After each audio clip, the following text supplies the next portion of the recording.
even when New England made their little surge and they started scoring, I'm saying there's no way they come back and win. Yes, you make it a game, but there's no way you come back and win. And, I just really think when it comes down to it, man, late in that game when they were still up like 28-12 or something like that, I would have liked to see them run the ball more. I would like to see them take slow the game down a little and just take some time off the clock. And when we all out here watching it have that feeling and think that that was the right decision, but when you listen to some of the coaches talking, they were just saying they felt like they couldn't run the ball no more, so they wanted to continue do what got them there, and that's pass the ball around. So that, to me, I think made a difference in what happened and how the Patriots got a chance to come back and win it. But you can still pass the ball but burn the clock a little bit. I mean, easy passes. They were short drops, passes. not 5 and 7-step drops.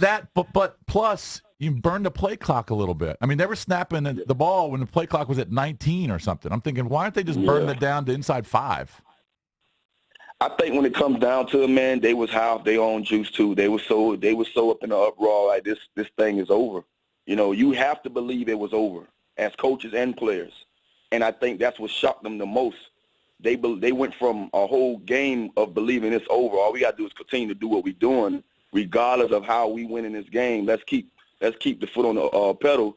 And then in a matter of seconds, in a blink of an eye, they found themselves in a dogfight. And anybody would probably lose that fight because you went from the ultimate high to now saying, I got to claw myself out of this and not allow these guys to take advantage and take this surge of momentum that they have. So I think that was really happening. It was a whirlwind for those guys. They went from being the highest of all highs to just like now we have to really go out here and play football, and they wasn't up for the challenge. I was rooting for Atlanta, to be honest with you. I told Chad Dukes last week that, I was just watching the game and saying I can't wait to go in tomorrow to talk to Chad and just tell him that, stuff, everything was lining up the way I said. And just to see this game end the way it did, man, it has to be tough. I mean, I can only imagine it has to be tough for the players. But just think of a Kyle Shanahan who's about to leave, and be a head coach. To go out that way, man, just knowing that your offense been riding high all year. I was rooting for those guys, man. So I'm sitting here now. I'm scratching my head. I probably would be all day just to say James White's a cousin of mine. So I was sitting here. I was sitting here laughing because I'm like, I want my cousin to have a good game. How close of a cousin? Yeah. How you guys related? My mom and his mom are first cousins. Oh, okay. So second cousin. We did second cousin. Yeah, second cousin. So is he from Florida? Yeah, he's from Miami. Oh, okay. Aren't you also a cousin with Patrick Peterson?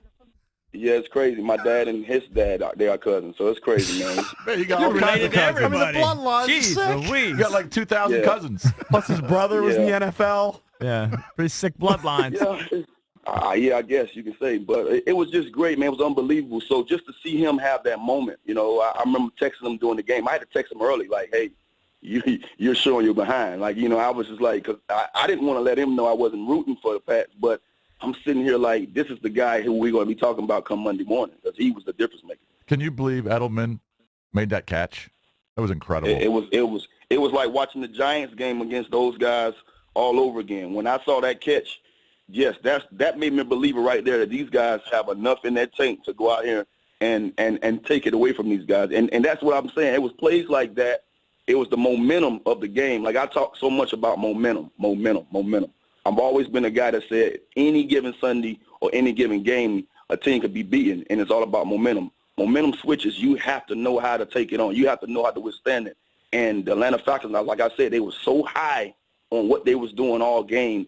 They didn't know how to sit there strong and just put, and lock and load and slow down the momentum from the pass. And that took them all the way to the overtime and that win.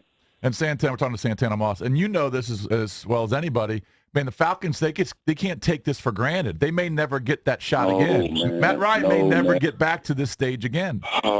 That's the one thing I'm thinking about the whole time last night after I'm leaving the event I was at. I was at an event at Maryland Live. I was a guest there for their Super Bowl party, and I'm riding home and I'm just sitting there. I'm saying to myself now, the worst situation for them is they're losing their offensive coordinator. And then now you're saying to yourself, like, oh, yeah, we can go back because they have the team. I mean, you look at the team, you say, man, this coaching staff and everything, they can probably have this moment again, but you never know. You never know. I mean, Brady's probably going to get back there. But, man, I don't see this guy slowing down. He'll probably get back again next year. A lot of the reasons why teams win is because of the quarterback. Well, he's shown, man, he's greatest. He's going to go down as the greatest because I've never seen this guy blink. I've never seen him sit there and feel like he's out of it. You always see that same determined look on his face. You always see that same hunger, and he goes out there and make a difference and make everyone believers. And I was just in awe, man, and I think I would be like that. Like I said earlier, all day I would just sit back and replay that game in my mind because I think Brady was flawless, man, at the end. And, you know, that's why the New England Patriots you know, I think at the end of the day, when it comes down to that trophy, we're going to have to put Belichick's name on that trophy one day because these guys are unbelievable together.